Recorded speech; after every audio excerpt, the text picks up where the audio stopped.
This is the rhythm of change. This is the sound of redemption. This is the way that we bring it down. Down, down, down. Down, down, down. Down, down, down. Down, down, down. Down, down, down. Igniting the fire within you. Exalting the melody of freedom. These are the things that will bring it down. Down, down, down. Down, down, down. Down, down, down. Down, down, down. Down, down, down. So gather the faithful. Tell everyone to stand and shout loud. Shout loud. Shout loud. Let's bring it down. Let's bring it way down. Let's bring it down. Let's bring it down, down. Let's bring it down. Let's bring it way down. Let's bring it down. Let's bring it down, down. Down, down, down. Let me tell you, it's in the air. Joy is in the air. Love is in the air. Can you feel it? What it feel like? Freedom. What it feel like? Don't sleep on it, brother. You might get left, sister. Can you feel it? What it feel like? Freedom. What it feel like? Justice. No need to be counted, cause I am down. Down, down, down. Down, down, down. Down for the end of racism, for the end of bigotry, cause I am down. For the end of misogyny, that's right. For all the isms out there, just down, down, down. Let's bring it down. Rise up, people. No more foolishness, and let's bring it way down. Riding the river of change into the cries of contrition. This is the way that we bring it down. Down, down, down. Down, down, down. Down, down, down. Down, down, down. Down, down, down. We are the children of Eden, dancing and celebrating freedom. We are the ones that must bring it down. Down, down, down. Down, down, down. Down, down, down. Down, down, down. Down, down, down. So gather the faithful. Tell everyone to stand and shout loud. Shout loud. Shout loud. Let's bring it down. Let's bring it way down. Let's bring it down. Let's bring it down, down.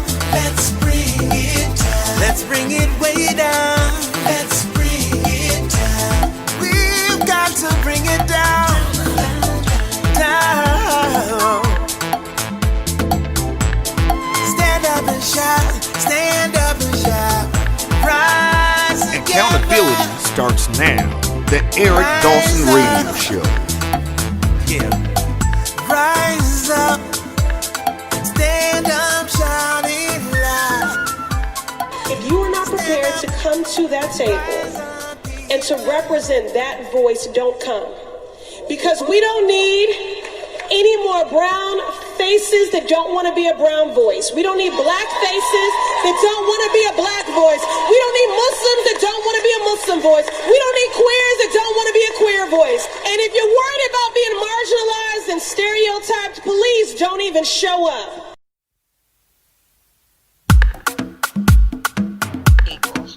can't. Have you ever read that book, Deidre? It's it's been a long time. I probably need to revisit it.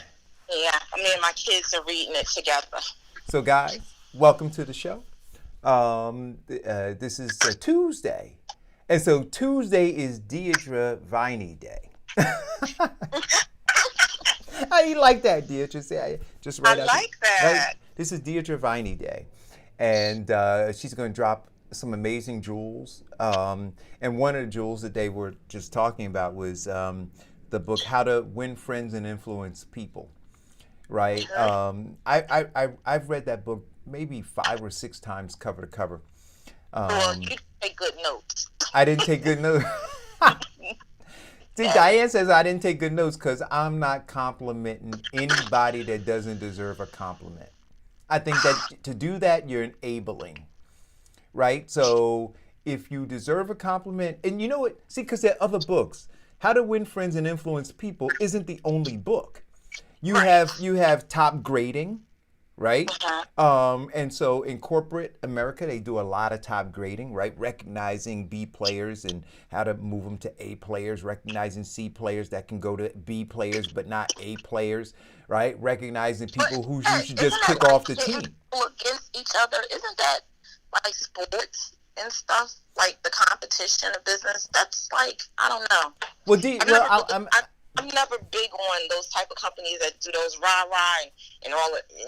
Too much. Do you know what I'm talking about in terms of top grading, right, Deidre? No.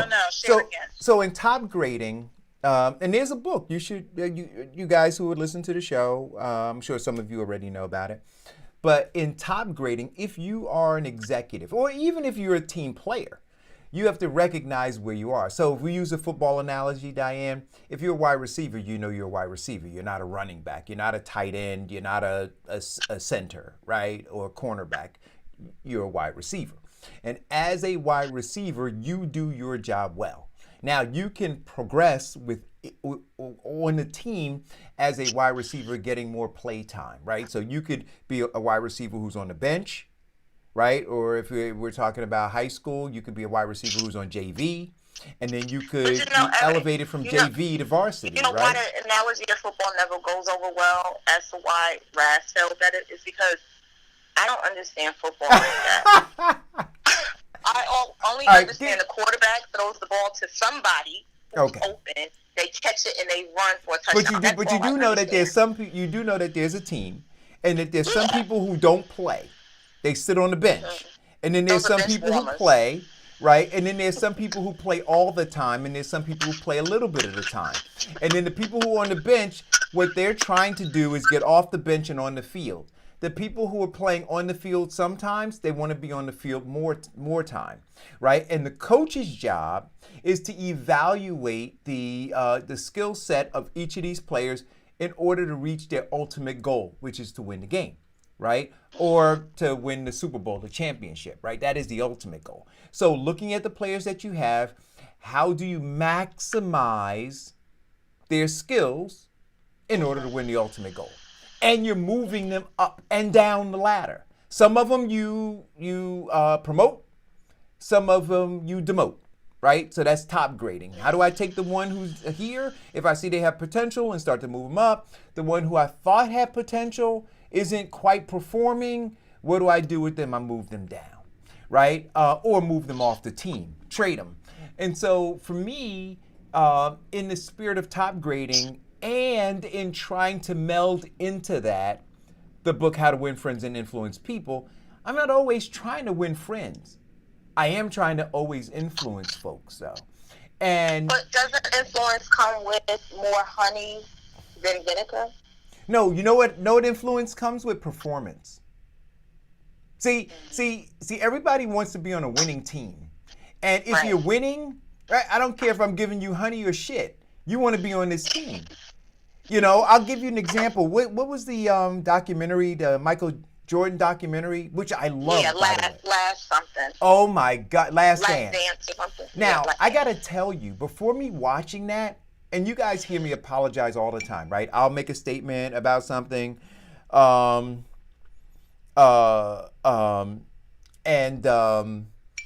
And change your mind. And I'll change my mind, and I'll come here, and I'll put it out there. And I'm actually getting a text message, so. Oh, that's distraction. Right, Yeah. and I'm getting distracted. I'm telling them distraction. Please wait. I'm sorry, guys. Like, this is live, right? And so I'll come on a show and say, hey, listen, this is what I thought You'll yesterday, retract it. and this is what I think now, right? It's evolution. And so I always thought Michael Jordan was a jerk. And I always believed that Michael Jordan was selfish and should have been given back to the community, right? And we talked about all the other, like I remember the one professional basketball player who started selling his sneakers for $24. And I think Shaq had some sneakers that he was selling for $29.99. Meanwhile, Michael Jordan was selling his Air Jordans for $200, and black people were getting shot over them, right? And everybody was in an uproar about Michael Jordan and how irresponsible he was and how he was all about himself. Well, in watching the documentary, I started to understand a little bit more about Michael Jordan. And then I also heard about how his teammates were, had bad things to say about him, were backbiting, ankle biting him, right? But at the end of the day, if you watch this documentary, Michael Jordan was singularly focused on winning. And he set a standard so high that he said, look, I'm willing to put everybody on my shoulders. But now he said, I'm going to top grade too. Those who can't handle it, move out of the way. Just move, because we're going to win championships, right? No excuses, no nothing. We're going to win championships. And in that documentary, and I hope I'm not giving any of it away, but there's a scene in there where one of the new players who joined the Bulls after they had already started their winning ways came into a practice and was joking around and playing around. He said, whoa. You don't earn the right to do that. We built this winning franchise, right? And just because you put a shirt on now, just because you got drafted or traded to this team, right? And so now you think you're a Chicago Bull. No, don't get it twisted. You got to earn that. You got to earn it. Right. And then the guy pushed Michael Jordan, and Michael Jordan slugged him in the face, right? And then talked about it in a documentary. But look, there's excellence, and when you are singularly focused on achieving excellence, there's very little room for platitudes and compliments and all that. If you need that, if you're that needy, you may need to be someplace else, because I got to take all of my energy and I got to focus on winning. So I try my best, Diane, to meld the two. Right? Top grading and how to win friends, influence people. Less interested in winning friends, more interested in influencing people.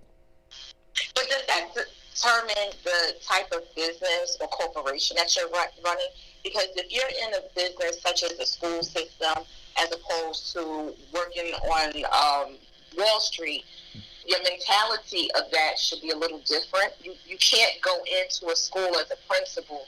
I mean, think about it. They had Easton and Patterson, and you go in with this hardcore, this is the way it's going to be, and you change things around, and then you have rebellion and people pushing you out because you're trying to do things so strictly and so important, like win, that you don't influence enough people to want to jump on board with you. Well, so different, right? In a school system, you have parameters, unlike other franchises, and so within those parameters, you have to make it work. So again, goal, right? I talked about sports. Goal is to win a championship. So we first have to identify what the goal is of the school system, and then once we understand what the goal is, and everybody is clear on that goal, then it is now about performance. And yes, what you want to do, I believe in, is you want to first understand the people's strengths. So this is where, in terms of what Deidre does in evaluating so let's do this. Let's say Deidre's on this, and then she's interviewing folks. She's critiquing and screening resumes. She's looking for strengths. based on what my needs are, right? So if she were an outside entity, or if she was a human resource department within the school system, she is now dialed into what our particular needs are based on the goals we're trying to achieve. And she's evaluating and vetting resumes and individuals based on that, and trying to identify skill sets and strengths that could be plugged in to reach the objective.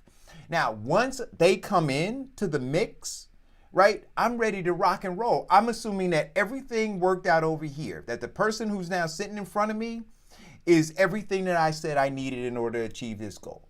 If I now got to start backpedaling or backsliding or stroking egos and all this kind of stuff. Somebody said, hey, listen, I'm a self-starter. Hey, I'm an independent worker. Hey, I'm somebody who can problem solve. All of those things, well, that's what I'm giving you to do. And so now if you come in, you got some additional baggage while I'm trying to achieve this objective, makes it kind of difficult. Do you understand what I'm saying? Okay, I got you. So, Deidre, how, when a student is coming out of college and they're looking for their first job, are they able to accentuate the strong points and not be overwhelming during interviews and stuff like that? Like, what do you suggest? Where do they start? So, obviously you got to start with that strong resume. And we talked a lot about that the last couple of weeks. It's important that you get that going. But now, in the age of COVID, I want to stress the importance of actually getting ready for a phone screen, because there's going to be lots of companies that are going to be doing more phone screens now than they had before. So what are you going to do to prepare yourself for that phone screen? My recommendation is that you be sure that you practice with someone, that so that you can, even over the phone, just make it real, so that you can go through your resume as detailed as you can, and make sure that you're going to highlight some of those key points that, like you guys are talking about, what's going to set you apart. So you want to make sure that you are definitely practicing with someone you trust and highlighting it. That's one of my tips. I have a couple tips for college students as they're looking for their first jobs now. Can I give you a quick story? So Sure. When I was a VP at a educational publisher in Saddlebrook, New Jersey, and a friend of mine called me up and said, "Hey Eric, I got this friend of mine who is graduating Ramapo College. She's looking for a job. She's a graphic artist." I said, "Hey, look, I'm looking to expand our creative department, and I'm always interested in mentoring new talent." I said, "Have her come in." I said, "If you're recommending her, she's almost got the job, right? I just need to sit and talk to her." She came in with her portfolio, right? And she hadn't quite graduated yet, right? Graduation hadn't happened, but she was looking early for a job, which I admired, right? And so interviewed her, loved her personality. I thought her portfolio was weak, but I thought she had potential. And now it was up to me in terms of how I was going to develop that talent, right? So I said, okay, I got a diamond in the rough. I'm going to be the one that buffs and shines it to be what I need it to be. So I said, you're hired. I said, I'm going to hire you. So her school schedule for the last month was light, and so she would be able to come and work. So she came in one day and I said, look, based on what you told me you could do, I got to run into a meeting. I said, I need concepts for a book cover design. I said, here is the basic theme of the book, blah, blah, blah, blah, blah. Let me know what you come up with. Come up with some. Sit at my computer. I'm going to be about an hour and a half. I'll be back. When I came back, this is true story. I walked into my office. The screen was dark. There was literally nothing on the computer screen. Her back was to me. She was facing the screen. And all I heard was sobbing. I walked in, and literally, I saw her shoulders going up and down. And so I said, Shawnee, and she turned around, and the tears and the mascara, I never saw this before. And so I said, are you all right? What's going on? Because I thought maybe it's some family member, something. And she said, I can't do this. I can't do it. It's too much pressure. And she's crying. hysterically crying. And she said, "Thank you for the opportunity, Mr. Dawson. I got to go." I went to my senior designer and I said, "Listen, take her out to lunch," right? I said, "Here's the card. Take her out to lunch. Have a great lunch. Buy a cocktail, the whole bit." I said, "Shawnee, I'll see you tomorrow," right? Rick took her out to lunch. Now, Rick had been working with me for a while, so I knew Rick was going to calm her down and be able to explain all this stuff. So she came back the next day and she said, "Mr. Dawson, why'd you bring me back?" And I said, "Because there's potential in you," right? And end of the story, Shawnee Hawkins wound up working for me for 3 years. She now has her own design business and she's doing fantastic. So in terms of these young folks who are coming out of college and who are looking for jobs, how to prepare, I swear to you, these professors do not prepare them. They do not. Everything is theoretical in the classroom. The boiler room environment, and I could just speak of my industry, right? But the boiler room environment in my industry, they're not prepared for. So internships, you want to know how to prepare? Do a lot of internships because that will give you real life experience. You tucking your head in a classroom book, being stroked and coddled by a professor is not going to prepare you. Just won't. You know, that's absolutely true. And you know, it's funny because there are certain universities that thrive on internship that 95 or 98% of their students are required to do internships. And then you look at some of the other schools, and I've talked to people, kids who have graduated, never done internships, was never pushed for their school, any of that stuff. That's a big deal. Like you said, it is really important. Go ahead, Deidre. Yeah, so one of the things that I was going to mention too about internships, like even as you are, let's say you had, I'm hoping you had some really good internships in college, and now you're out looking for a job, and you're struggling, and you are unsure where to go. You can look to create your own internship now too. Mm-hmm. You know, I think we talked a little bit about that a couple weeks ago with volunteering, but this lends itself on the same vein because you want to keep yourself out there and relevant, and you want to keep your resume full. So there's lots of different opportunities and ways to do that. One way might be to hook up with a small business. They're struggling right now, and if let's say you were the kind of person that did marketing. And you are, had some great internships in college. I'm assuming that happened. Now maybe you can lend on that small business and help them with some marketing as you kind of navigate and look for a job. You're still looking for a full-time gig too, but what other ways can you keep your skill set fresh and relevant and helpful to these small businesses that may or may not be able to pay, but you want to be able to keep that out there. Yep. There's other ways where you might have some good admin skills where you might be able to work with a certain organization and help them get themselves, together. So, or maybe you're good at promoting. Maybe you can help them, or maybe you're good with social media.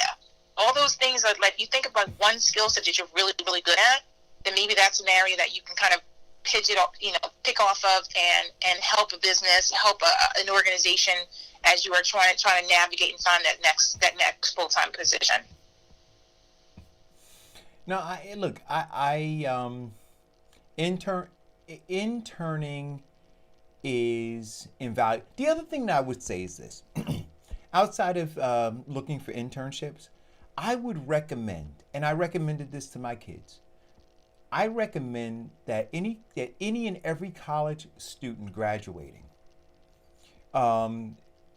work for some period of time in customer service, right? Because it is the foundation and groundwork for everything else that you're going to do. Every other aspect of, no matter what career you're in, is going to require customer service, interfacing with people. Right?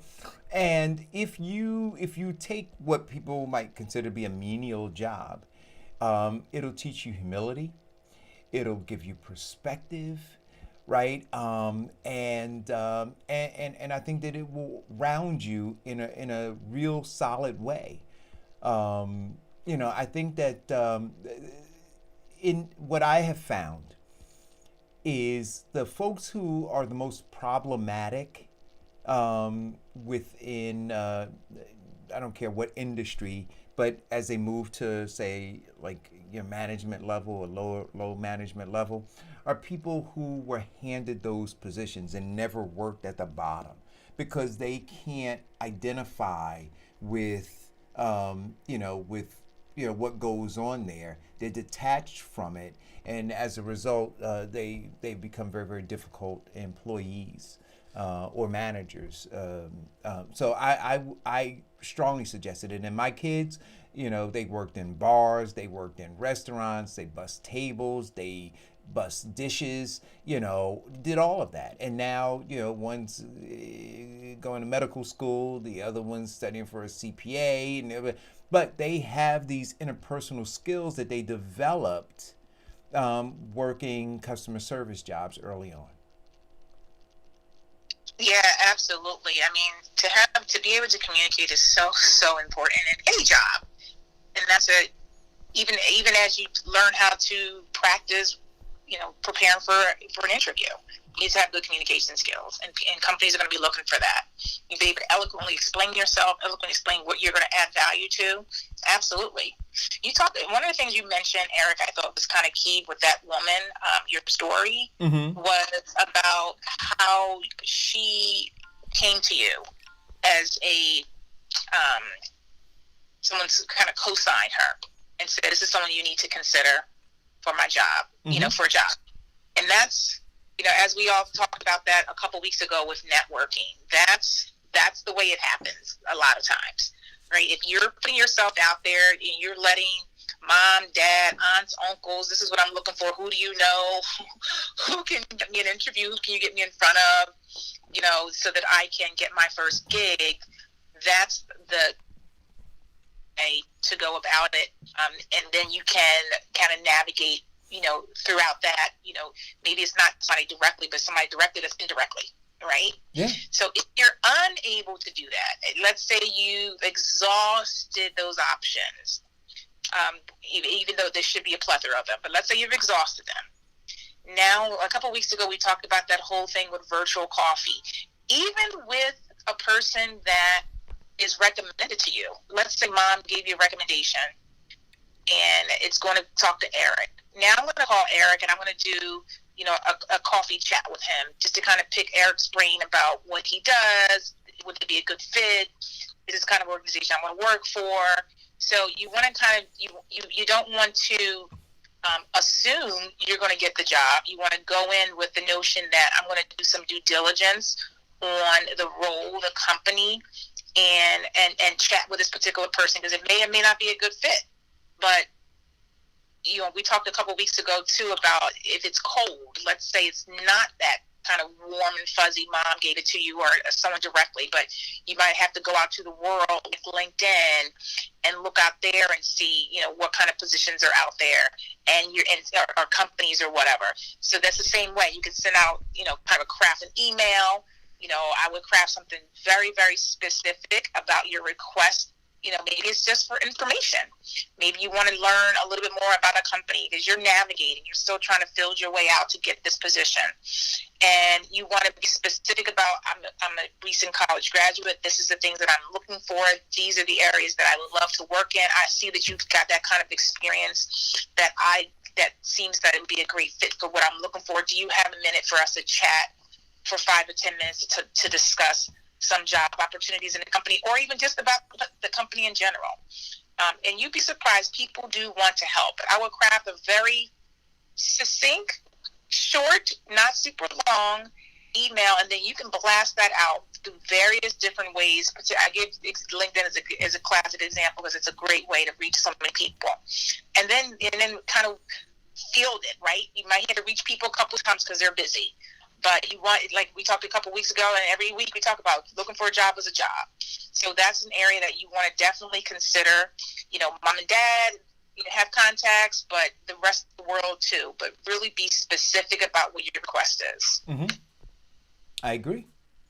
I wholeheartedly agree. All of those points are a well-made point, and folks should heed that advice.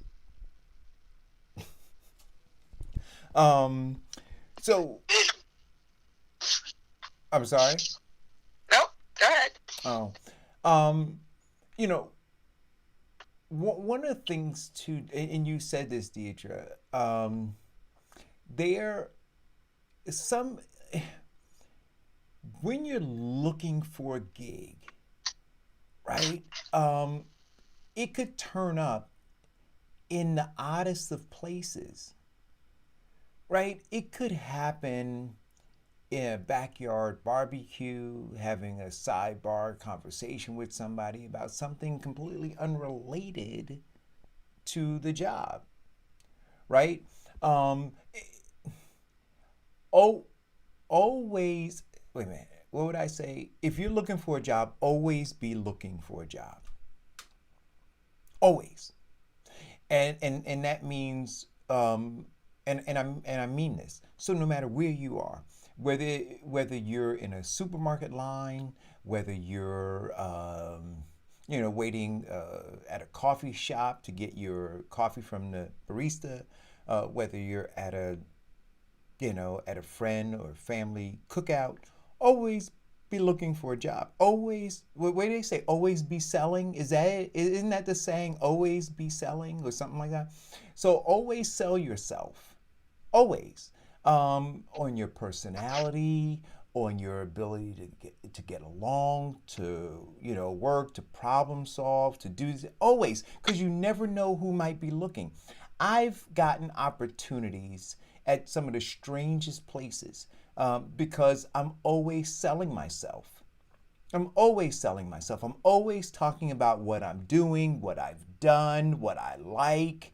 I'm never really complaining about the things that I don't like around folks, especially folks I don't know, right? But I'm always talking about upbeat stuff, and I've gotten opportunities. Tell me more about what it is you do. And now I say, oh, okay, maybe I'm getting ready to close on something, right? I've been at barbecues and waiting in line to get a burger or a hot dog on the grill, and I'm chatting it up with the person in front of me or behind me. Oh, tell me what you do. Oh, here we go, right? Or I'll precede that with, hey, what do you do? And then they'll tell me, and because I'm always looking to close, I'm always looking for the next opportunity. I'm trying to figure out if there's some synergy, right? When they tell me what it is that they do. So always, always, always. That's why I said I love the elevator pitch. You ever heard that, Eric? Where you Yep. have your 30-second commercial. You should always have that ready. Instead of just saying, okay, I'm in marketing. Oh, that's great. But maybe can you elaborate a little bit more? I'm in marketing. I'm looking for X, Y, and Z. This is the kind of things that I've done before. Can you help? Or I'm looking for marketing. I have a marketing experience, and I'm looking to delve deeper into the social media realm and work on specific projects as it relates to X. So just try to, when you have your elevator pitch, you want to be specific, so that'll stick in someone's brain versus just being, oh, I'm in HR, right? No, I help companies find talented staff. That sticks a little bit more than saying, oh, I'm in HR. Yeah. So when people ask me, right? So so I have an elevator pitch. I have a longer pitch. You saw that in the 2 resumes that I sent you, Deidre. And I also have, I don't even know how to describe it. But when people ask me, like if I'm at a gathering like that, and somebody says, "What is it that you do?" I say, I make impact. You're like, what? I was going to say that gives a big question mark. So what does that mean? That's absolutely right. But what it does I would want it to be more elaborate. But what it does is it allows for the next question, right? And so what I'm looking for, it's like I think Farrakhan talked about it in terms of the fisherman, right? So I cast my line, right? And then I'm trying to reel you in. So what I know at the end of the day, no matter what you do, if you're a serious person, what you want is impact. Whatever business you're in, you want impact. And so I tell you, I deliver that. And now when you ask, well, explain that. Now I can go into greater detail. well, I made, I worked at this company. I made them $100 million in the first 2 years I was there. In this company, I saved them $500,000 in the first 3 months I was there. And so then I do that. Now it's like, oh, well, what now they say, well, what do you do? See, so now I said I make impact, and now I give you some examples, and now you want to know in what specific ways do I do it. Now we're sitting down, right? By this time, you've gotten your hot dog with all of your condiments. I've gotten mine. You got a beer in your hand. I got wine in mine. And we're sitting down, and now I'm in an accordion way unfolding and unpacking all of these things. You see, and it's worked for me. Now, people have different techniques. You find what works for you. But that works for me. And it's real simple. I make impact. So I love that. It does. I was thinking of the elevator door closing though. I'm thinking if you really want to make a point right away, you got to sit down with Eric and let's eat a hot dog and. Oh no. So what I'll say is this, right? It is contextual, right? Sure. So I gave you the example of me being in a line at at a barbecue. So I know that person's going to be there. Right? They're not leaving. They're in line getting their hot dogs. They're going to be getting condiments. All right? It's a more relaxed environment. I got on my Crocs and my shorts. If I'm on an elevator, right? Again, it depends on what preceded it. You asking me what it is that I do, which and that will determine what it is that that I answer. So in short. Right? What do? I'm a global marketing executive. That's what I do. Gotcha. Right? So now, we can have further conversations around that. You want a little more information, I give you a little more information. If in the context of the conversation, we were talking about business development or strategic planning, maybe I'm telling you that I'm a certified project manager, which I am, right? So I'm going to give you the thing that fits into what it is that you that you ask for. So it would be contextual, So that's. So here's another tip too to consider for these college students that are out of work. Consider writing a quick article. Yep. And try to get it published. You get lots of things published on LinkedIn and attach it to a group that lends itself to your field. So for example, if you were in marketing, you could write an article, and it doesn't have to be super long, a couple paragraphs about whatever you've got going on or whatever thing that you're, evaluating in the world. And then you can post it to that particular, group within LinkedIn. And now you're gaining a little bit more exposure to your name, getting a lot more exposure to the folks that are in that particular group. Yeah. And you want to kind of dialogue with them too, because as you start to see people comment on your article, now you've got an audience, and you can reach those back to that kind of networking and reaching back out to people and asking them for, kind of virtual coffees or chats to help you get your next position. That's a way to kind of keep your voice out there, mm-hmm. in a way that it's not as, I'm sending my resume. Obviously, you can do that way, but this is a way, kind of like in a kind of indirect way, if you will, mm-hmm. showing someone that you kind of know what you know what you're doing. You have an idea of what's happening in your field. And whatever that field could be, it could be education, it can be marketing, it can be HR, it can be lots of different things you can think to do. So that's one idea to consider as well. Absolutely. To keep yourself out there. And there's so many groups out there. If you're not connected with the groups out there and keeping up on industry articles and all those kind of things, you can write a comment about an industry article. What that meant to you. That could be your article. Right. So there's lots of different things to do. And along with commenting in groups, right? So positioning yourself as an expert, right, or thought leader in that particular field.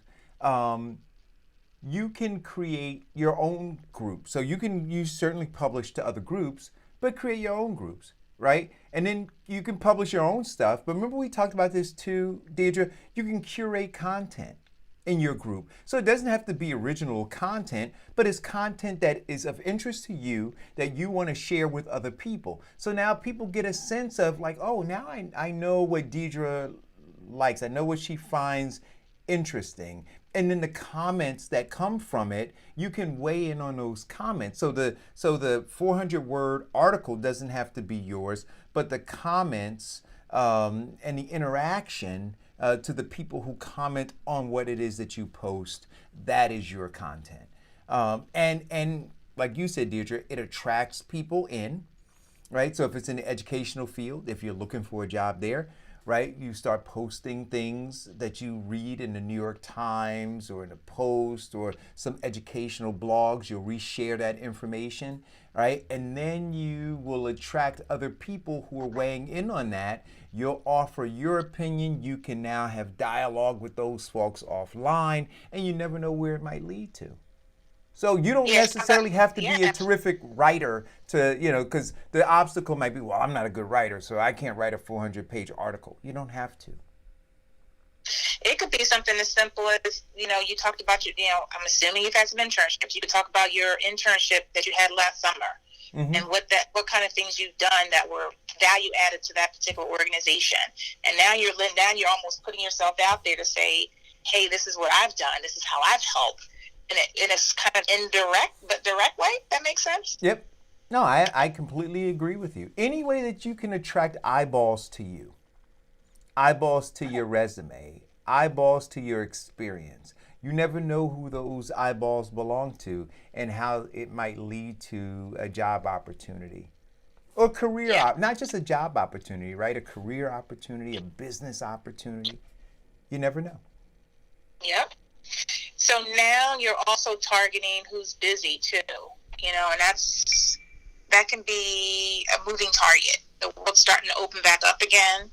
So I'm feeling like, we already kind of know food is busy and online everything is busy, but what other businesses are busy now? And that can just be paying attention and being in tune and looking at commercials, believe it or not. You can kind of say, who has money to spend on commercials now? Those are people that must be busy.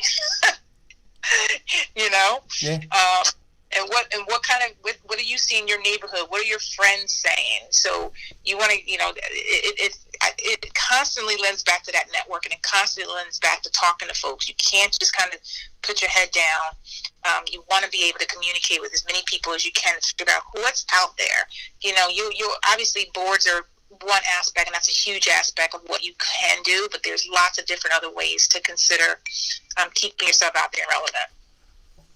No, I could not agree with you more. It's about relevance, right? What is it? Squeaky wheel gets the most attention. We can go through all of those adages, and they all are true. And so you want to make noise, but you don't want to just make noise for the sake of making noise, right? You want to be constructive in the noise that you make, in hopes of attracting the right kind of attention to what it is that you're doing. But always look.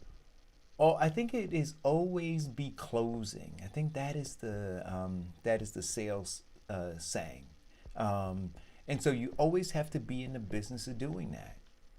It should never be, if you're looking for a job, you're looking for a job. And I forgot who we had on before and said that it's a full-time job looking for a job. It's full-time. Or looking for opportunities. Should never stop. You should wake up in the morning, like literally in the morning. Look, I used to go to Starbucks. I'm not Starbucks. I'm sorry. Amina likes Starbucks. I used to go to Panera. And I used to take my portfolio, Deidre, and I would lay my portfolio out at Panera. And what I loved about Panera is you could get free refills on your coffee, right? So I'd go there early in the morning. And I would get coffee. I'd lay my portfolio, just open it up on 2 tables. And I would go get coffee, come back. I'd have some business cards spread out. And the people who were coming in and out to get coffee, they would, glance. And inevitably, somebody would come by and say, wow, I was looking at that. Or, a couple of days ago, I saw you here. But it's fishing, right? It's fishing for business. Where, if you consider yourself to be a fisherman and you want a specific kind of fish, where do you go to get that fish? Where's the best place? Where's that salmon or that bass or, those porgies? Where are they? Right? And then what bait do you need to have on your hook? And then now you go and you fish. So if it's on LinkedIn, if it's on Facebook, if it's on Twitter, if it's in a shopping mall, no matter where it is. Look, I wouldn't even be opposed if somebody was looking for a specific kind of a job, maybe even get a shirt. And I'm not even joking. And then if you did something creative on your shirt that indicated what it is you do and what you're looking for. Do you know the number of people that you pass during the course of the day that you have these passive kind of interactions with? And they might read the back of your shirt and go, oh my gosh. Right? I mean, that's how businesses do, right? If I was a plumber, I have my plumbing business on the back of my shirt with my phone number. Right? So you could a $10 shirt, $5 to get it printed, and all of a sudden you're a walking billboard. I wouldn't put anything, I wouldn't take anything off the table in terms of opportunities to let people know. Aggressively let people know who you are, what you do, and what you're looking for. Yep, like a walking billboard. Like a walking billboard. I mean, see, like now with with the business Grandma Emma's, we have shirts now. Right? And yesterday we were packing up from the farmer's market. So I was away from the farmer's market, loading stuff into the truck, and true story. And I had the Grandma Emma shirt on. A car pulled behind us and said, oh my God, I saw this on Facebook. Right? But she saw the shirt. So if I had a regular shirt on, she would not have stopped. Right? So I indicated to her in a passive way who I was. Right? Made an introduction in a very passive way by the shirt of who I was. It was something she wanted and she pulled over. So you might say recent college grad looking for intern. Diane L. Murray Clements is FaceTiming me and I don't think she means to. So I'm going to decline. We lost her. Oh, but I'm going to decline the FaceTime. But do you understand what I'm saying? So think about it. Recent grad looking for internship. On your shirt, whatever your major was, right? Think about if you did that. There's no harm to doing it, is it? Right? But the outcome, especially now, let's talk about the age of COVID-19. How long are the lines that people stand in, Deirdre? Yep. Say it one more time. How long are the lines that people stand in now? In the age of COVID-19, they're massive. Yep. They're massive lines. They're massive. And what can you do to set yourself apart? Yep. So imagine now you got 30 people in a line behind you who are reading your shirt. This is the marketing side of me. Market yourself. Sell yourself. Always be selling. Always. If you're looking for a job. So if you got to stand in an hour-long line at a grocery store, right? And you say, well, I got to go to the store. I got to do this. I'm being in line for 2 hours. When I come home, I'll start looking for a job. Why not look for the job while you're in the line for 2 hours? Yeah. Right? Multitask. Have the shirt on saying that you're looking for a job. And now you're also on your social media, on your smartphone looking for a job. Yeah. So another thing, too, to consider is also, are your skills up to date? Because in the age of COVID, I want to be just realistic that it may be tough, right? Because there's a lot of people on the street. We're going to do a lot of these tips. I'm hoping that we've given and shared. But are your skills up to date? Is there anything you can be doing now to enhance those skills? Because you want to be able to have a story for what you've done during periods of time. I hate big gaps of employment or even small gaps. I don't like gaps of employment. I want to know what you've been doing. And employers are going to ask that. So you don't want to just say, I just been kind of looking for a job. Obviously, that's one big area because it is a job. But what other things can you be doing? Like the working for a small business is volunteering or interning or, I'm improving and, taking a particular class to improve whatever skill in your area. What are the things you can be doing? to keep that relevant and up and not stagnant. Yeah, it's like somebody looking in to invest in stocks, right? They wake up every morning, they open up the financials, they look at all the information, and then they make decisions about how they're going to move forward investing their money, right?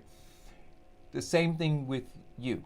You could look at job market reports. You can see what's trending, right? I mean, your smartphone is smarter than you could ever imagine. It is, and it could give you a glance of what the overall landscape is and the things that you need to be working on in order to hone your skills and set yourself apart and make yourself more marketable, right? And then you should do those things. So the industries in the age of COVID-19, industries that are going to soar, and there are a lot of them that are plummeting and disappearing, right?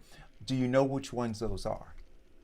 So think about that. Like, if you don't, and you're looking for a job, then that's a problem, right? Like, you should know what's trending and what's fading away.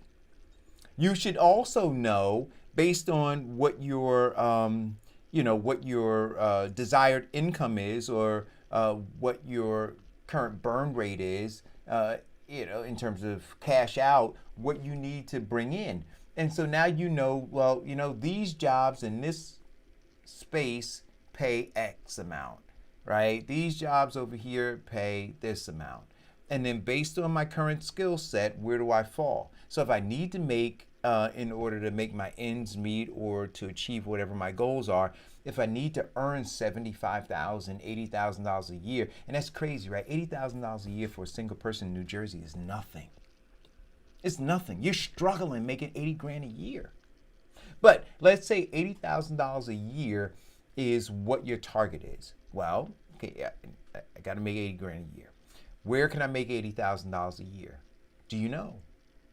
And then what skill sets now, given the job market, what skill sets are required to make $80,000 a year? What does that look like? Right, and do you have them? And if you don't have them, how can you acquire them? That's absolutely right. And pieces of them, because you may not be able to get them all. But you talked a lot about communication skills and how important that is.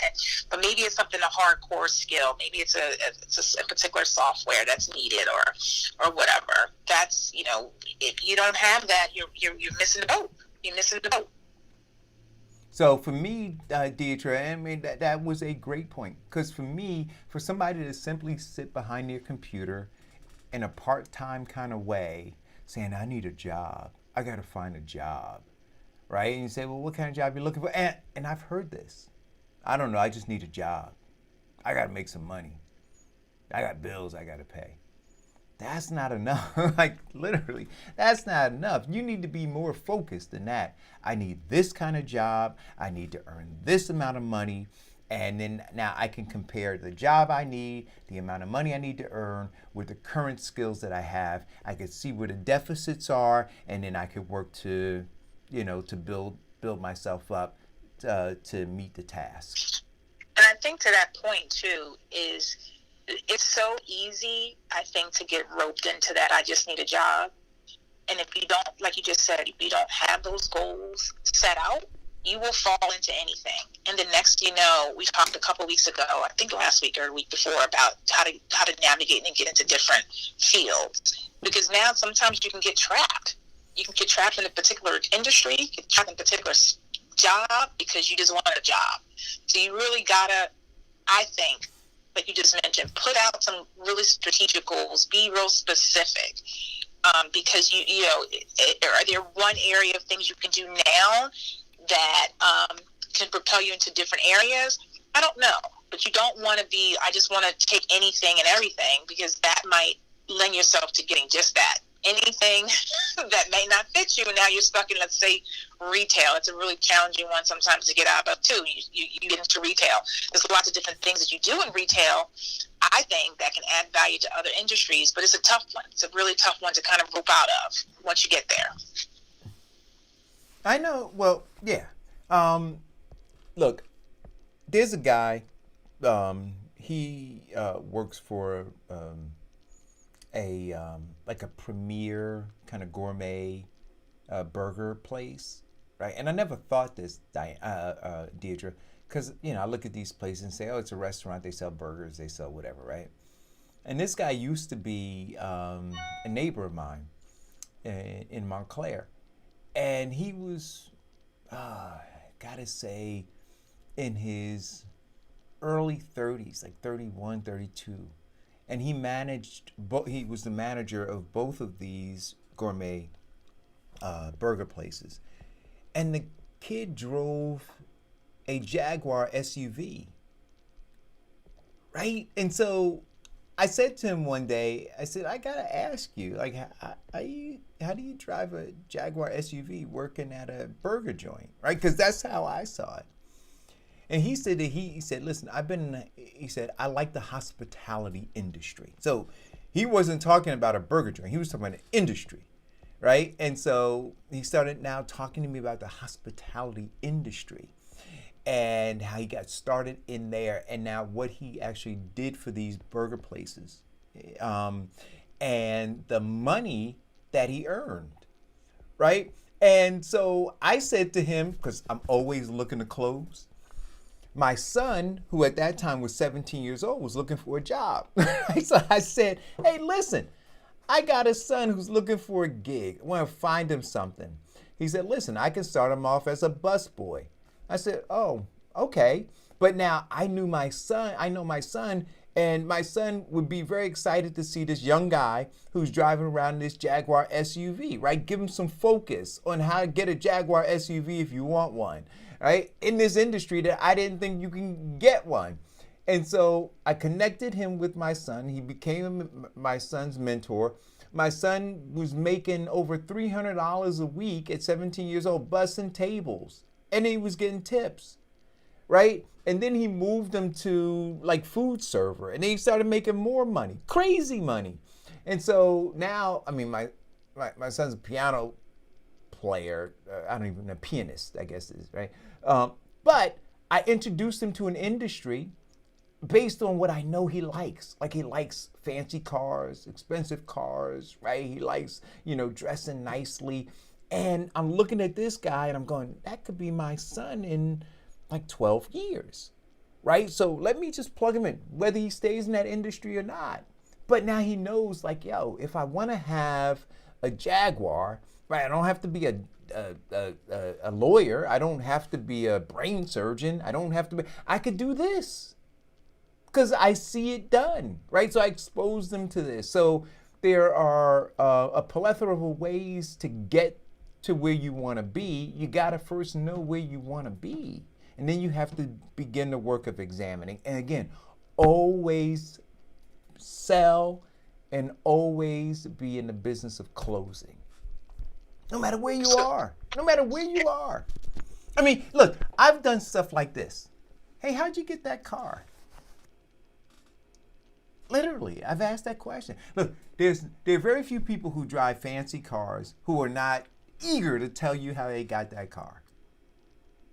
Right? Like, literally.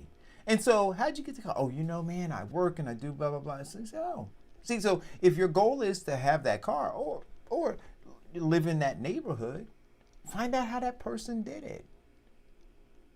It's always, like, I mean, I'm not going to say it's simple, Deidre, but it becomes it becomes a lifestyle. It becomes a way of living, right? That you're always doing it, that you're always trying to move up the ladder or get on the ladder to begin with in some cases. But always, not part-time, but full-time and overtime. Yep, absolutely. So back to your point too of maybe you need to consider, like, for your son, taking that job, that part-time job that aligns with your goals. Is there other areas that you can, like, say you're really struggling?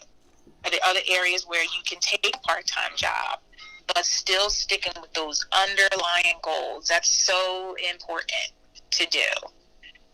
Because I just don't want you to say, I'm just going to take whatever, and now you're stuck there, and now, now you're kind of trying to grumble out of that area. there's so many different businesses out there. Yeah. So the opportunity, guys, is there. You just have to be willing to do the work. You have to be willing to do the work. And there are going to be some people who just fall into jobs and and it's going to be the thing that pays their bills.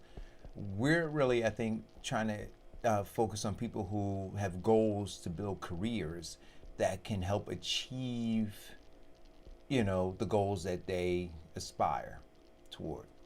And then you develop a pathway. So say I want to own a home, or I want to live in a particular neighborhood, I want to have children, I want them to go to certain quality schools, you lay all of that out, right? And then you develop a plan, right? Here's my plan. My plan is to do these things, and now you work the plan.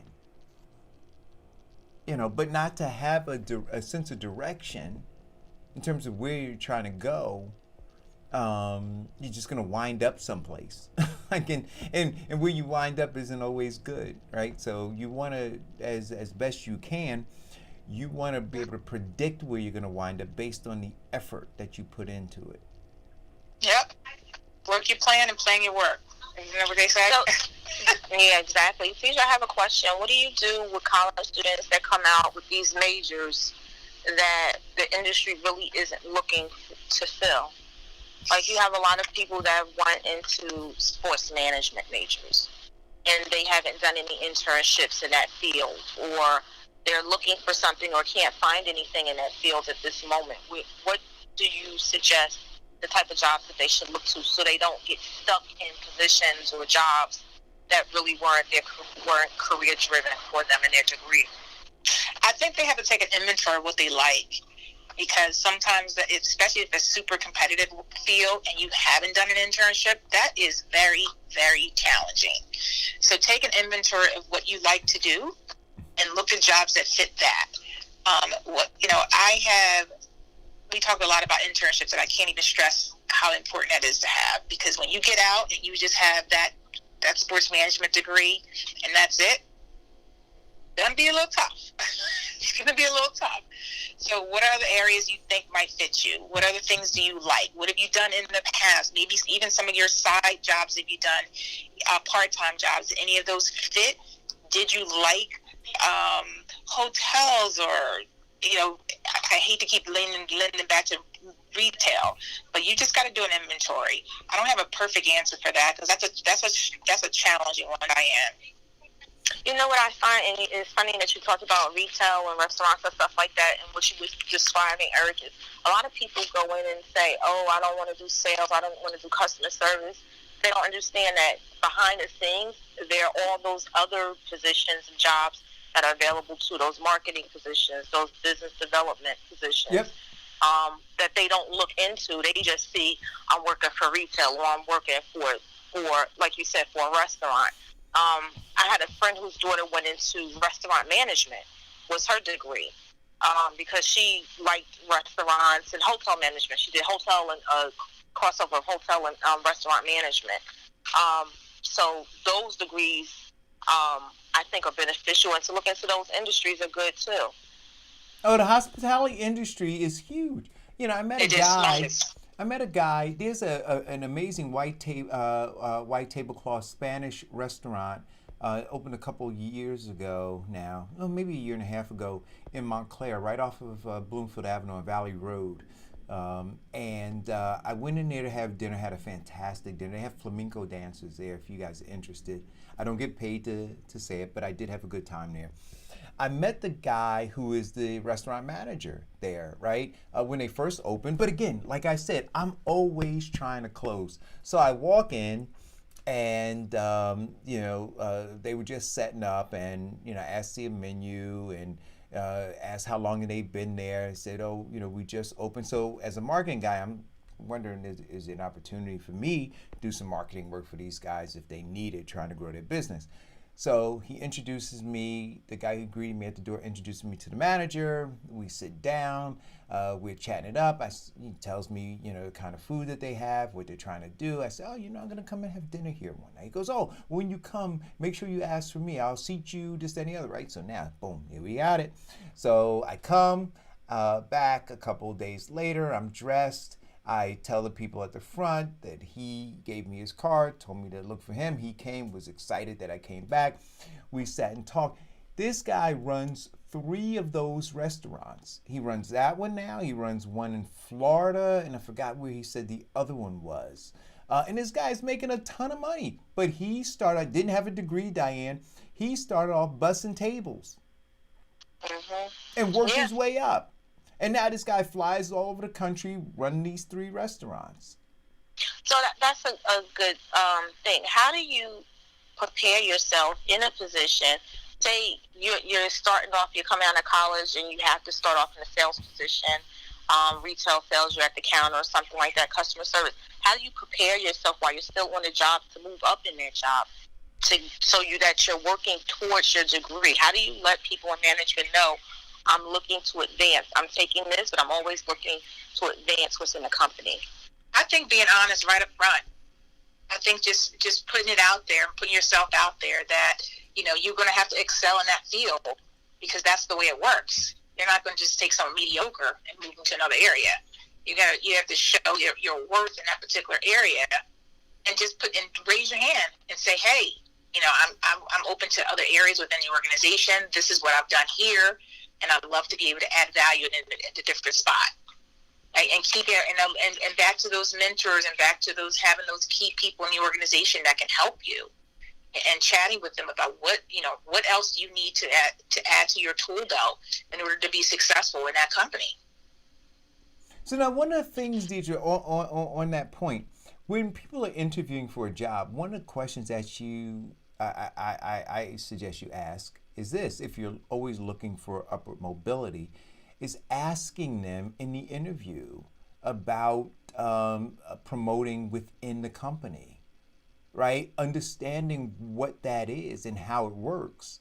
Because again, once you understand what it is and how it works, then you can work that plan, right? So you get into the company, but if you don't know the answer to the question, you go, I'm getting into this company, I'm going to do X, Y, and Z. Well, you don't know that company operates like that. But if in the interview you asked and you found out, and they say, the majority of our senior staff were, we developed them here. We have a training program and so forth and so on internally, and we love to promote internally. And in fact, 90% of our executive staff was promoted internally. Well, now if I get in here, then they actively support, advancement internally. And now once you get in, you begin to ask the questions of, a lot of companies too, well, it's been a while for me, but they have bulletins and things, right, of jobs that they post internally. And so when you're in, you get to see these job opportunities that are posted. Again, you get to evaluate yourself. Now, if you're in that company, you're also being evaluated by your supervisor and maybe even your peers. So you can, based on all that information, determine where you are based on that opportunity that they just posted on the board and whether or not you should be applying for it, right? Or if you know an opportunity is going to be coming up, then you can start to prepare yourself for it. Yep. I'm going to leave you with Diane, Eric. It was great chatting with you guys today. Absolutely. I got to do some other stuff. Hey, Deidre, thank you very much. I'm looking forward to you and your daughter doing your Saturday baking again. I will get back to you. It's hot outside now, so we've actually been hiking and enjoying a little bit of nature on Saturdays. Well, that's important too. That's important too. We did a crazy hike all uphill last Saturday, and I complained the whole time. So I'm hoping not do that this week. I'll talk to you guys later. Thank you for calling, Deidre. Hey, Diane. Hey, Eric. My neighbor, the one who has the pigeons, is my new best friend. Oh boy, what's going on over there now? So it was like Tool Time, right? Where the guy talks over the fence to the neighbor, right? Remember that show? So we were talking this morning. I'm ordering any and everything off of Amazon because I got nothing else to do. So I just got some more solar lights. I'm building a beer garden in the backyard, right, to be able to sit and just kind of decompress. And so my solar lights came, and I got this bamboo fencing. So I have the regular chain link fencing, but then I put. Is that your phone? Yeah.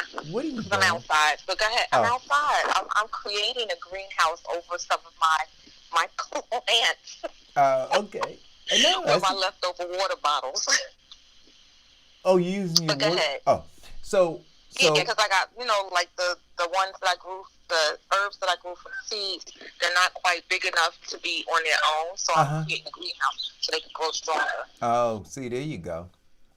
So so anyway, I'm building my beer garden, and I'm putting up my solar lights, and he comes outside and just kind of say good morning, and then we just start chatting about stuff, and then the conversation evolves into and he's from Trinidad, so the conversation evolves into black folks here in America. And I have one of my ADOS shirts on, right? So he says to me, are you ADOS? I said, I am an American descendant of enslaved Africans. Oh, gosh. Right? So he tells me that he's more Pan-African, right? And I said, look, I have no issue with that. I said, I'm not the radical person. So I said, I understand your grievance, but your grievance is different than mine. Right? And I said, but we have a shared grievance, right? We have a shared grievance, but I have a very specific grievance that you don't share with me. And so he just started, much like, I don't know if you listened to yesterday's show when Mr. Taylor was on. And Mr. Taylor was just absolutely on code. You said you did or did not? I did. Oh, was he on code? Diane, was he on code? Absolutely. Unbelievable. And I tell you guys, if you didn't listen to yesterday's show, tune in. He called in. Well, you should listen to the whole show because we had Zuri on, and Zuri was talking about this one woman play she's doing, inspired by Fannie Lou Hamer. And that's going to be Friday on Facebook, and you can go to the Fannie Lou Hamer story.com. The THE Fannie Lou Hamer story.com at 8 o'clock on Friday, Juneteenth, and you can check out only 30 minutes, she said. It's a 90-minute play, but she's only giving us 30 minutes. That's right. But tune in and check it out because the little snippet that she did on the show yesterday was powerful. It literally stopped me in my tracks. But it was crazy, Diane, because I knew that she was calling in. I forgot that I was having somebody from that foundation call in. And so I asked Mr. Taylor to call in later. But I had no idea that there was a connection between Mr. Taylor and Fannie Lou Hamer as well. But he actually knew Fannie Lou Hamer. He said he sat at her table, right? And so, but he was talking about all the things that we talk about on the show, 2053, Zero Wealth in the Black Community. He brought up some additional information, right? About 32 years from now, he said that we'd be in an apartheid state. And what he said, which was the most powerful thing to me, he said, do not forget the Native Americans' experience here in America, because we are headed down that road. So we see what happened to the Native Americans. We see it, and we're heading down that road. And we're not so far off that we can't see how they're still living. That's absolutely right. Absolutely. And why do we think that we're not destined for that if we don't change course ourselves?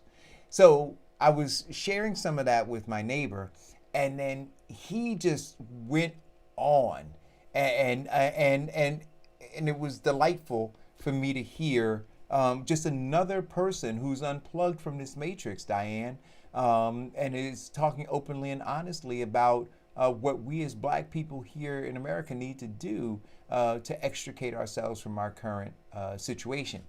And we talked for about an hour outside. I had my coffee, You know, he had his tea, he was working with his pigeons, and life was lovely, man. And so I can't wait. I told him, I said, listen, I got to do this show. I said, but when I'm done with the show, I said, we're going to continue our conversation. So, no, that's good. I watched last night who shot Bob Marley, and they talked about how in the creation of his music and how he started with the genre of Christian religious music and then moved over into reggae music, how he was really trying to unite the country and stop the fighting from within. And they were literally in the 60s killing each other at war. You know, they had these two different political parties that were literally fighting against each other. And they were feeding the government, and the government was protecting them. The beat never ends. So it never ends. I mean, every country, everywhere, and it's there as well, was trying to suppress black people, and keep them in line.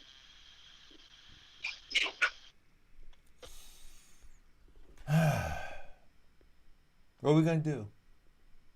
Keep fighting. Keep fighting? Gotta keep fighting, yeah. Fight or die. What do you think, fight or flight? Well, you know, Bob said, right, get up, stand up for your rights, right? Yeah. Get up, stand up, don't give up the fight. Yeah. Well, what do you think about all of these politicians now talking about they're going to have a Juneteenth celebration and raise the flag and have a Black Lives Matter movement, National Day? What are your thoughts? So I said this yesterday. They're pandering, Diane. If we look at the graphic that Farrakhan put up that I shared on my page that shows that Senator Feinstein has been in government for 60 years, that Joe Biden has been in government for 51 years, that Maxine Waters has been in government for 47 years, I think. Chuck Schumer has been in government for 37 years. Nancy Pelosi, the wealthiest congresswoman in Washington, has been in government for 33 years. They've all been there, Diane. And now they're pretending that they never knew that this existed. I want you to understand what I'm saying to you. They're all pretending that they give a damn now. So I asked Nancy Pelosi, I didn't ask her, but I would ask her if I had an opportunity. Well, where have you been these last 33 years? Where have you been? When Colin Kaepernick, not even the last 33 years of your political career, making all the money you've made. But in the last few years, when Colin Kaepernick has been catching hell, did you go take a knee with him? All of those congressional folks who took the knee with that kente cloth wrapped around them, how many of them, Diane, stood next to Colin Kaepernick? How many came out on their Twitter pages and Facebook pages? How many came out, because they have access to mainstream media, came out in supporting Colin Kaepernick? There was dead silence, Diane. Dead silence. That's right. So their motivation has nothing to do with us. It has to do with, as Mr. Taylor said yesterday, commoditizing our pain and agony. So they have figured out already how to make money on this. Make money for them by them staying in office. So they're going to go and they're going to co-opt this movement, make us flattery. Flattery is the tool of the oppressor. So now they're going to flatter us, right? The abuser is going to flatter the abused because they think that the abused is about to leave. And so now they're going to tell us they care about us. Black lives do matter. Don't go. Stay. This is what's happening, guys. Do you see it? And the fact that you just don't want to vomit How do you say? I throw up in my mouth when I see this, Diane. It's nasty. It's like vile. And then you have. Do you think that? Go ahead. No, go ahead. What were you gonna say? I was going to say, do you think the protesters will catch on and register and vote people out because they're just voting against them, or do you think they're just going to go along as usual? Well, I like I said, I think Donald Trump is going to win re-election, and the reason I think he's going to win re-election is because the Democratic Party, in their hubris and arrogance and contempt for black people, put up Joe Biden. They did that in 2015, and they put up Hillary Clinton. And black people said, she's got nothing for us. And they were wise to the fact that Donald Trump hadn't done anything to them. That it was 400 years of oppression, 400 years of absolute brutality by the policies that have been supported by Democrats and Republicans that have us where we are. And they said, I'm not going to vote. And they're doing the same thing now. They're not going to vote. They're just not going to vote. Now, and it's not funny that you say it, but I think it's very true to what you say, that the Democratic parties know that putting up Biden was not a good push.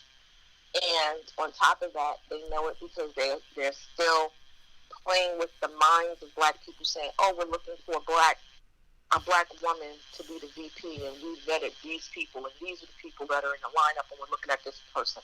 Because now they're looking at, I believe it's a police chief down in Miami, and they're starting to pull up her record of her department on how racist her department has been. So they said, oh, Kamala Harris is no good because her prosecution record. Now they're going to pull up her record.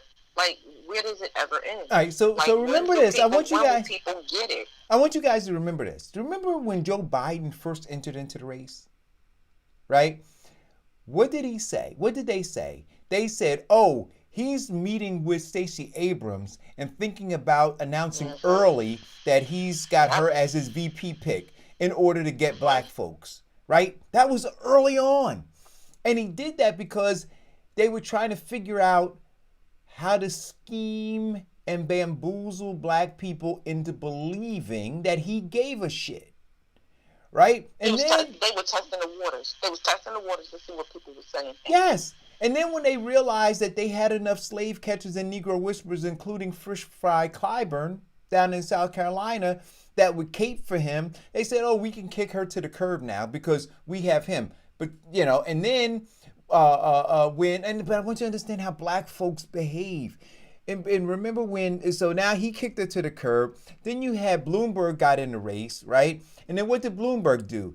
He gave her $5 million, right? So he took this same black woman who this other white guy tried to use, I'm talking about Joe Biden, in order to convince black people. And then you had Bloomberg take the same black woman, right? So it passed from Biden to Bloomberg. Bloomberg gave her organization $5 million, and then she was out there caping for Bloomberg. I mean, do you guys not remember that? Do you not remember that? Do you not remember it?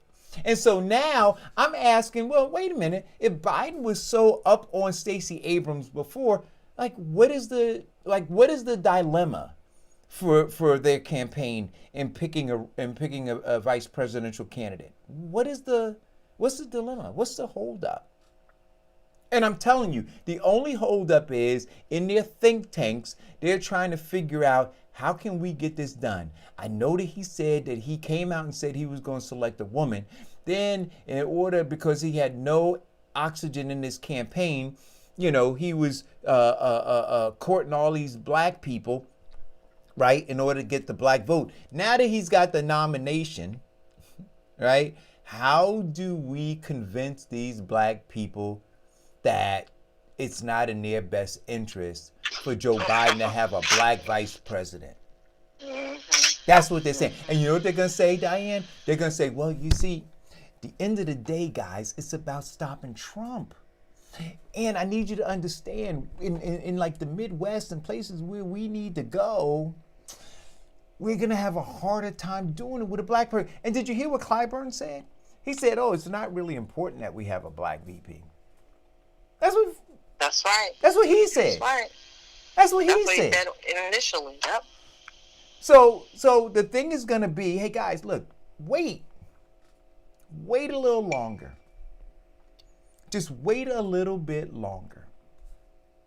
And what I'm saying to you, Diane, is much like my neighbor, much like folks who tune into this show, there are far too many people who are enlightened, and they understand that the condition that we're in has nothing to do with Trump. When we talk about 2053 zero wealth in the black community, Trump had nothing to do with that. When we talk about being in an apartheid state in the next 30 years, right? That has nothing to do with Trump. Let's take this call. Hello, caller, go. Hey, good morning, Eric. Good morning, Diane. Eric, Good morning, you bro. just said what we said last week. Black Americans got round people. They roll any way you push them. And that's what happened, right? Clive Rowan will say today, you know what I'm saying? Hey, good, great, black VP candidate. But then when they want him to go another way with it, he rolls that way. Stacey Abrams will act like she wants to roll with Joe Biden until wants to pay her $5 million. We are rolling any kind of way for the dollar or the attention. And now, do you remember when they did that? When Bloomberg put up that $5 million for her, I put a meme up that said Negro woman sold for $5 million. And literally, I got such hate inboxes from people like, oh my God, Eric, I can't believe you did that. Look at it now. Hate just means you're doing something right. But look at it was the now. most hated man in the United States of America. So if hate is what it takes, take hate. I'm telling you,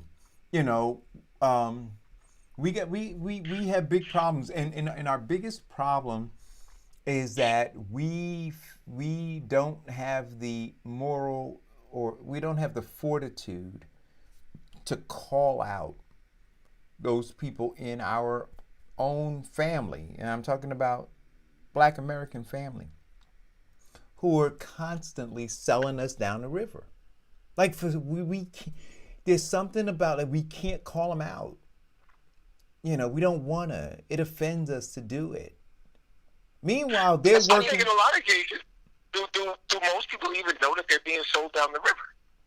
I think we have to ask the question: do we truly understand where we are, where we've been, and where we're going? And I don't think we do. That seems to be a huge problem. A lot of people, they don't understand it. As we have this discussion, you have social media and you get to see so many views, you sort of see black folks don't really know where they're supposed to be. They don't even know where they are. We're happy to have a job, a car, maybe a place to live, and that means we're doing good. So we think we got something. We don't even explore the concept of what we don't have or what more we could or should have. And because of that, so, I mean, it's hard to say somebody's selling me down the river when I haven't looked down the river. Do you understand? And that seems to be the problem. Like, if you don't look at the ocean, how you know you're not getting, the side of the wave you want to be? We don't know that yet. We're not looking that far ahead in the game. We're dealing with today. Right? I think you said it. Is it survival or existing? I forget which one. But we're dealing with this moment. Yeah, I said we're right? existing. We're not. Yeah, we're not surviving. So, we're not right, we're not fighting. We're just here. We're just here.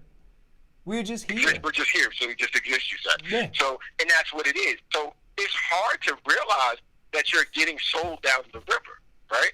When you haven't even, I guess that you haven't looked at the river. You don't know where your boat or yacht, kayak, whatever it is that we're raft, whatever we're on, where it should be going and where it is. We're not there yet. I don't know how to get us there. I would love to have, we're trying to have that conversation, I think, every day on the show, right? But that's where the real problem is. We don't know how bad we got it. You know, Farrakhan, one of the problems that we have is we're always talking about us as individuals instead of us collectively as the entire group or mass of Black Americans. So when you talk about we have a house or we have a car or our kid went to college, we're talking about, and Erica said it before, individual success or individual family success. But when you really look at what's going on in the school systems, you see generations and generations of people in poverty. And people don't come out of poverty just because of an education. It's something that's even more than education. It's like teaching each other outside of the school system. Like, and you said it, I think yesterday, the day before that, or somebody else said it, I don't remember who said it, Farrakhan, about having the white man educate us. Because you having other people educate us for skills and job sets that we won't be qualified to get because we don't sit in positions to create those positions or to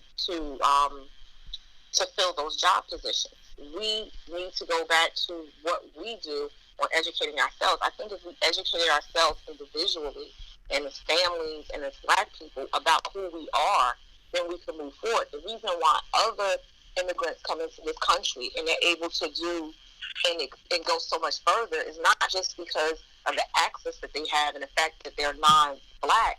It's because of where they're coming from. They're coming with a foundation. We don't have a foundation at all. I think you're right, because it puts me to a post that I had put up on Facebook about, I said something to the point of the effect of, until Black America gets their SHIT together, the rest of the world won't respect us, right? And people started responding to me saying, oh no, I know plenty of Black people that have it together. And I didn't say individual and antidote. I said Black America. So that's us as a whole. Like you said, as a whole, we're not doing. Yeah, there's going to always be individual people that educate themselves, that go to work, that do all the things necessary to progress their life. But as a whole, we don't work together that system. So because of that, the rest of the world is looking at us like, oh, they're broken up. Right? They're just peaceful, right? Like we're just, individual. Right. But you know what though? But again, but this is where. And so maybe this is it. And I know, Farrakhan, when I talked about the fate yesterday, right? But in having a conversation with my neighbor this morning, I tell you, it was so enlightening. I can't wait to take my, what did Amina get me? She got me some raspberry lime sparkling water. So I can't wait to take a nice cold glass of raspberry lime sparkling water outside and continue my conversation with him. But he agreed that we're not going to be able to bring everybody. And I think part of the challenge, is we got to have these hard conversations. And I think we have to have them quickly. Because what I said at the top of the show is we don't have much time.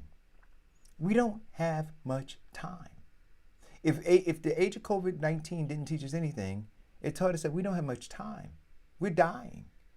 Right? We're dying. We have these underlying conditions that leave us susceptible to these kind of pandemics, and pandemics are not going away. And then we talk about the racial wealth gap in 2053. We talk about an apartheid state in 30 years. We don't have much time. And so we have to make some real hard decisions about where to cut the line in terms of people who are fighting and resisting the truth. I'm talking about Black people. Where we have to say, you know what, I got to move on. Where we have to say, look, you know what, I've fulfilled my obligation in giving you the information.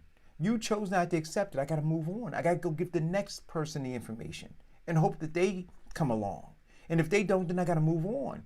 But if we're staying with this person too long, trying to convince them, right? Like my father said, those who you won't let die won't let you live. So if that person at some point, you've given it to them, you poured into them, and they want to stay there, then I'm saying that we are denying the next person an opportunity to get the information. Let's move on to the next person. Wish these people well. I never wish anybody harm. But I got to move on. You're saying triage.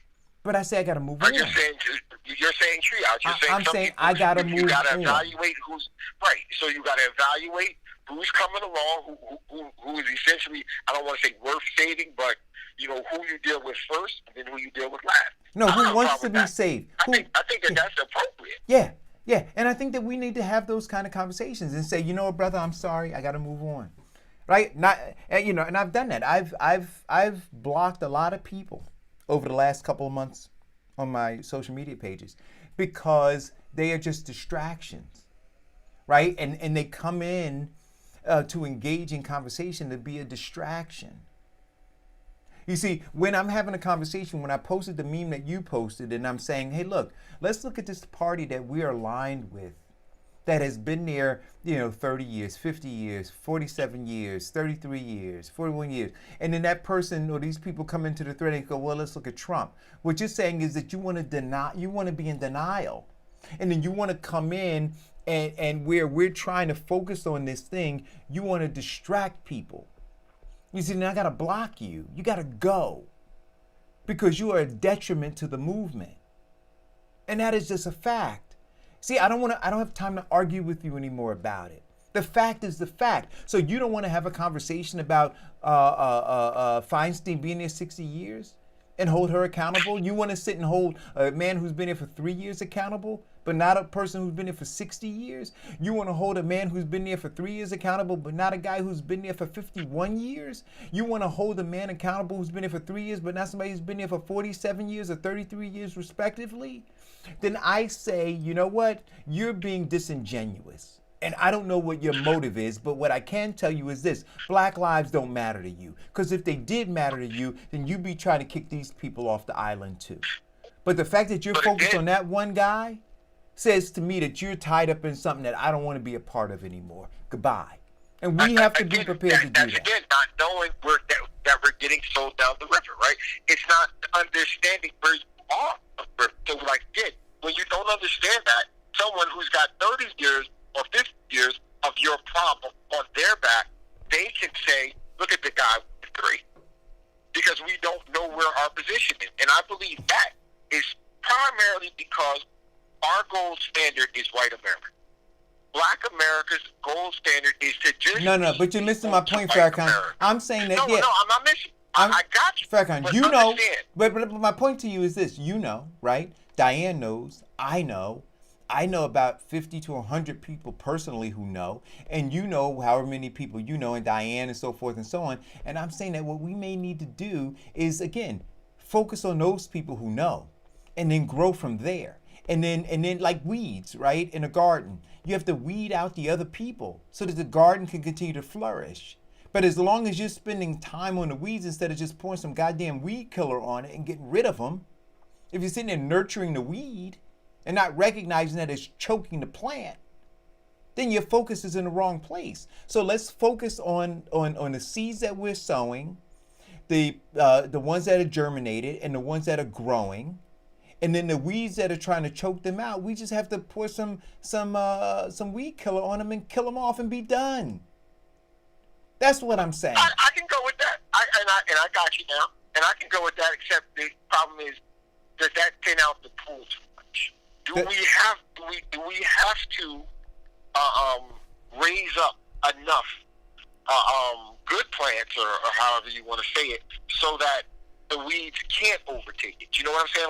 Like if we do what you just said, already being the minority, will we have enough to make a fast enough growth that by 2053 we are in the position we were talking about yesterday?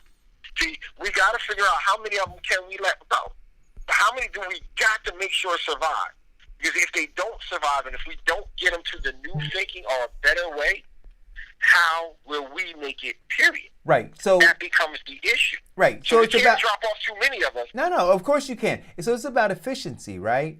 So we know right now. So if we're talking about economic and political power, and that's where I'm saying our focus needs to be, economic and political power. We gain the political power through electing politicians that we choose who are focused on our agenda. We spend so much time, Farrakhan, going back and forth on what the agenda ought to be with foolish black people, right? And I'm saying move them out of the way. We know what the agenda ought to be. Why am I arguing with that fool? Somebody said, the problem with arguing with a fool is the bystander doesn't know who the fool is, right? So I don't want to argue with a fool anymore, right? I'm foolish for arguing with a fool.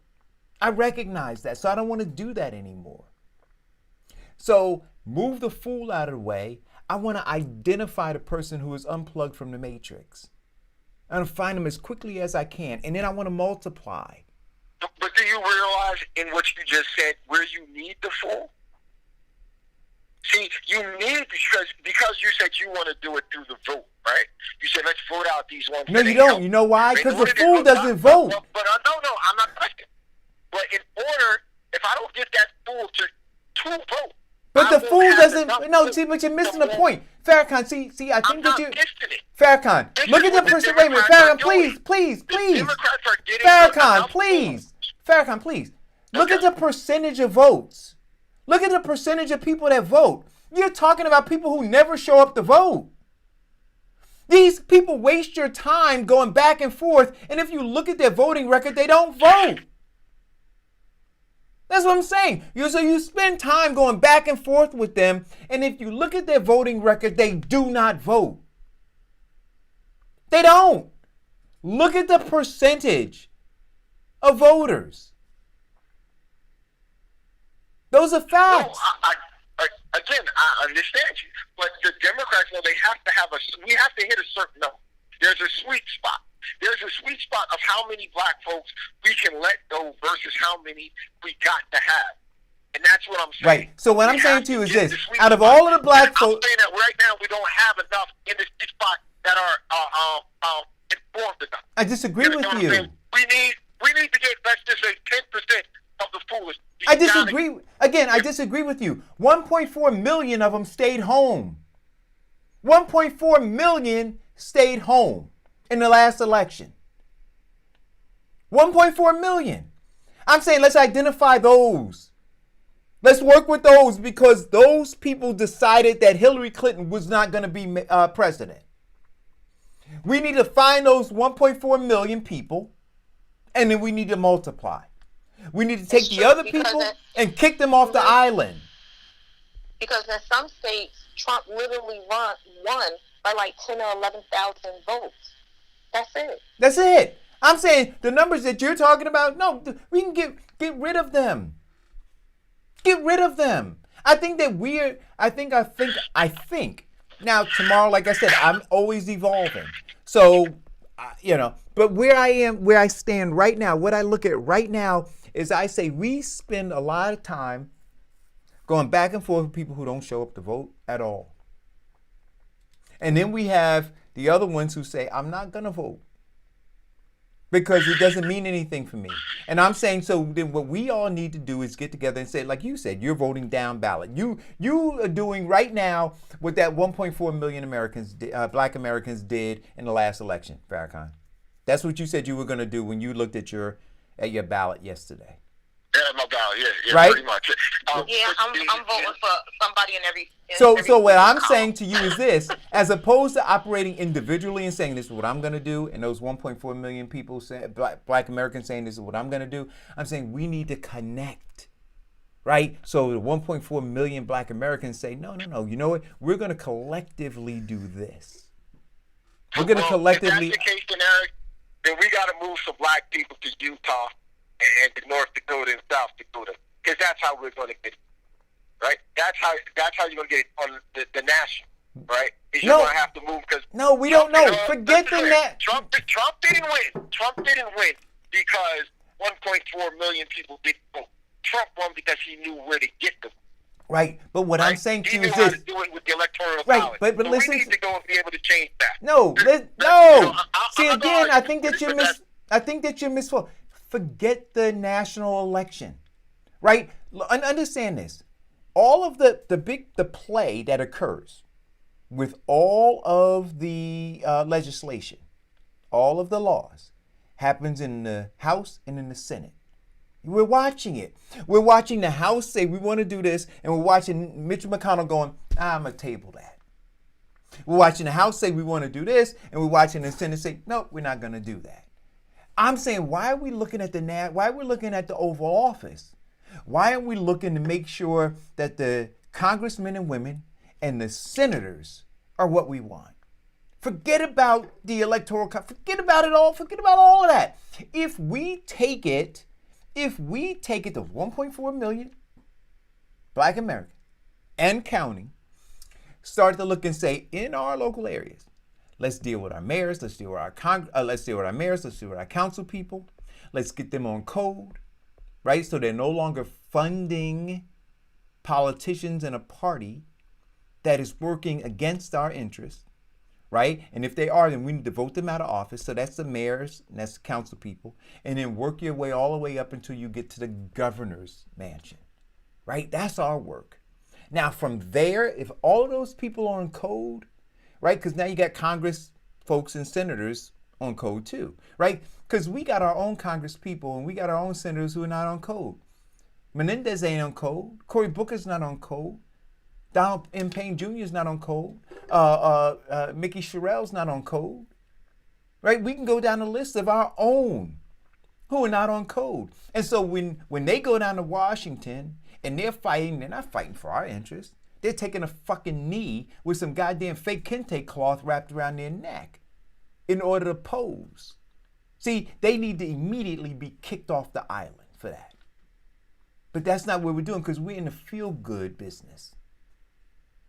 See, so I'm not focusing on Trump is not the issue. Eddie Glaude never said it clearer. He said he's easy.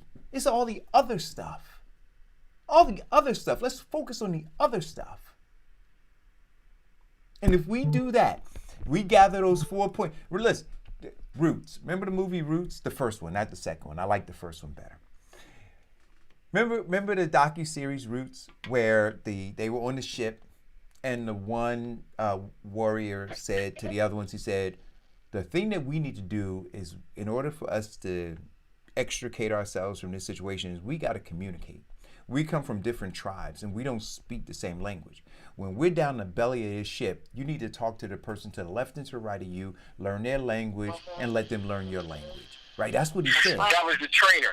Right. That was the trainer. Right. I don't want to get fixated on him.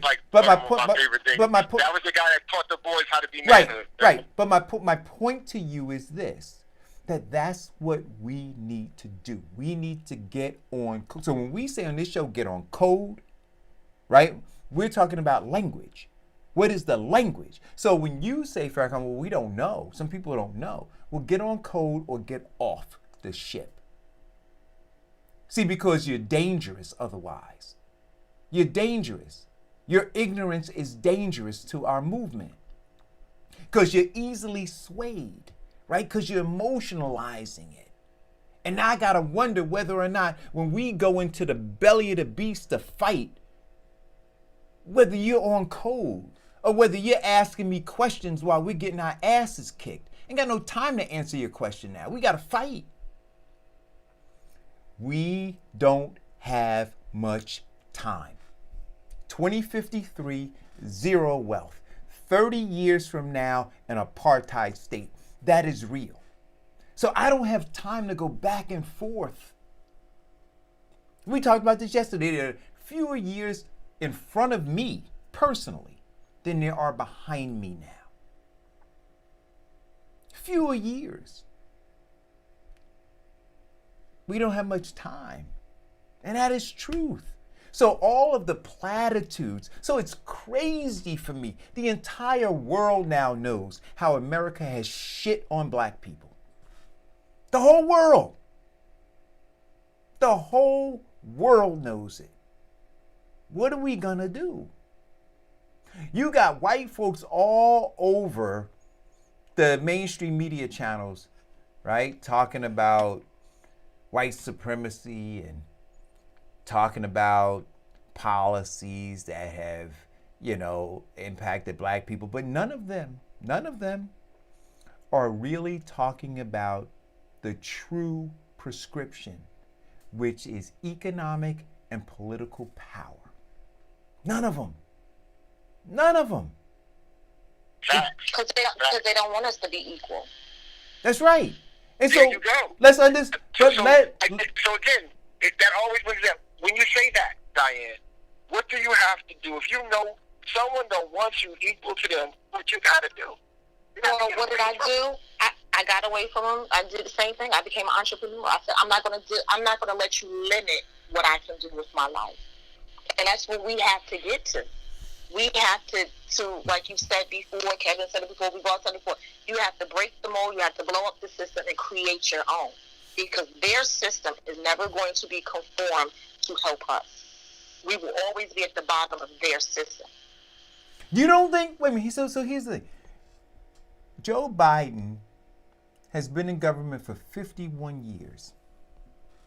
Why does he need a think tank and advisors and a team to talk about what America has done to black people? He's been there for 51 years. He's gotten briefings as the vice president for 8 years. When he was in the Senate, he had all of that intel information and he knew what was going on. What he needs is he don't need a think tank for that. He needs a think tank to explain how he hasn't helped change it. Oh, no. I understand that piece. I understand that piece. But my point... All that they're doing is for them to figure out how to clean up their participation. No, I understand that piece. So if the listener and the viewer of this show understands that, right, then what does he have for you? What does he legitimately have for you to improve your situation? See, and this is why a week ago I was saying, see, the con game was justice for George Floyd. That's what they were saying, right? And whatever this outside group was that was buying the shirts and and paying for the printing of those posters, right? Because that wasn't some grassroots movement, right? Those are people actually buying that stuff and then putting it in the hands of people to go and march. Why weren't they saying justice for black people? Not justice for George Floyd. See, George Floyd, what happened to him, as tragic as it was, is just a manifestation of a greater evil. But they won't focus on the greater evil. They won't focus on this. And have all of us put aside our own pain. Put aside the fact that we pray every night that our children, our black men, are not gunned down.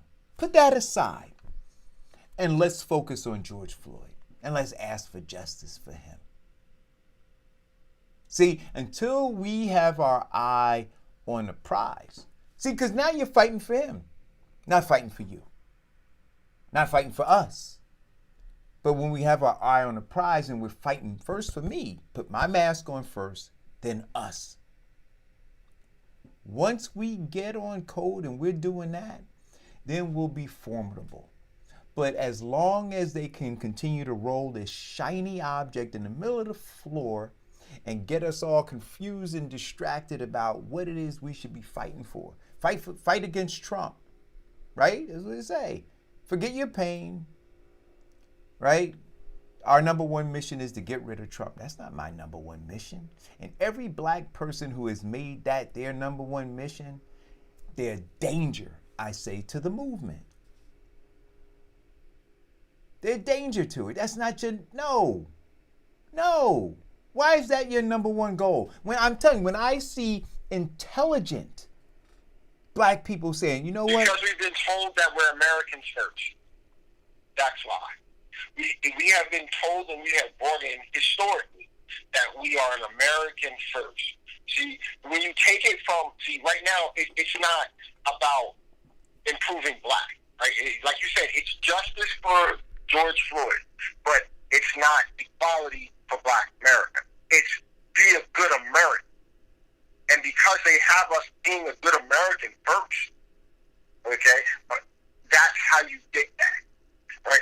Once we say, no, I'm black first. I wake up every day and I'm always black. Right? I can denounce my citizenship. I can go get incarcerated and lose all rights as an American, right? So I'm not an American. I'm a black man or a black woman. They have convinced us that there's ways to not do that. And because of that, that's how it happened. And so now, I don't know if you guys have seen, because I'm talking about these shiny balls that get thrown in the room, right? These shiny red objects that distract us. The most recent one now is the headline that's coming out of CNN.com. Roger Goodell says, I encourage an NFL team to sign Colin Kaepernick. See, so again, right? Not about us. So they pull somebody out, right? So it's George Floyd. Hey guys, focus on Colin Kaepernick. Hey, focus on this. So if we take these white men and we string them up for George Floyd, does that satisfy you guys? And for a big mob, yep, that's gonna be it, right? And they're gonna go back living in their squalor and living in their, in their poverty and living in their pain and agony, suffering. In terms of Colin Kaepernick, now, distraction. Well, the first distraction with the NFL was with P. Diddy, right? And now you haven't heard anything about that anymore. And now the distraction is Colin Kaepernick. They dangle with Goodell. Until we mature and get on code and recognize that we are actively in an abusive relationship and we suffer a mental illness called Stockholm Syndrome. Until we understand that, I'm going to say again, like I said yesterday, our fate is bleak. It's bleak. 2053, done. 30 years to 20 years before that, we'll be in an apartheid state. So listen, I'm gonna have my drink, my beverage. I appreciate Deidre Viney calling in, sharing the information. Always valuable, right, Diane? And Diane, it was good seeing you at the farmers market. Hey, Farrakhan, you got to come up to the farmers market. You got to check that farmers market. When's the next time you're there? I don't even know. Totally running around yesterday, doing some unexpected stuff. Oh, that's okay. Listen, we'll be there every Monday. Remember, yesterday I wanted to, every Monday? Okay. I wanted to do it yesterday, but I had to run around getting these two light shots. So No, that's fine. Well, look, you got to take care of your business. Farrakhan, when you come, bring your reusable bag, because there's tons of stuff to buy. Oh, man. I left out of there. Oh, I forgot. I left out of there with crab cakes, cashews. At a farmer's market? Yes. Farmer's market? Yes. I've never been to one, so okay. Oh, man, you got to come. All the fresh vegetables you can think of, they had it. Yeah. They had it. Oh, they do a great job. And they'll be there till November. So it's every Monday from 2 p.m. to 7 p.m. from now until November. And listen, Diane, tell them. Grandma Emma's is the biggest hit up there, God. ain't it? I just got finished eating half of the apple pie. That's why I couldn't talk. I just ate some of it cold and heated up some. The apple pie is good. I bought peach cobbler yesterday for my son and his grandmother. His grandmother was on the porch like, yes, peach cobbler. Yeah. She was so excited. Yeah. But yeah, so it's a great experience, and the cobbler is so good, so good. So you guys come check us out. But I had a great time. It was good seeing you, Diane, and a couple other listeners to the show and Facebook friends of mine showed up yesterday, which I thought was, I can't tell you, and you and I talked, Diane, tell all of you guys enough, how much it means to me, how supportive you are, and the love and encouragement you share and shine on us. It's immeasurable in terms of what it means to me. So thank you so much. Thank you guys for tuning in. Again, I'm going to tend to my garden, Diane, and I still haven't heard back from the town about my chicken coop, but we'll see. Oh, Lord. All right. Then. Thank you guys for tuning in. Have a great day. Bye.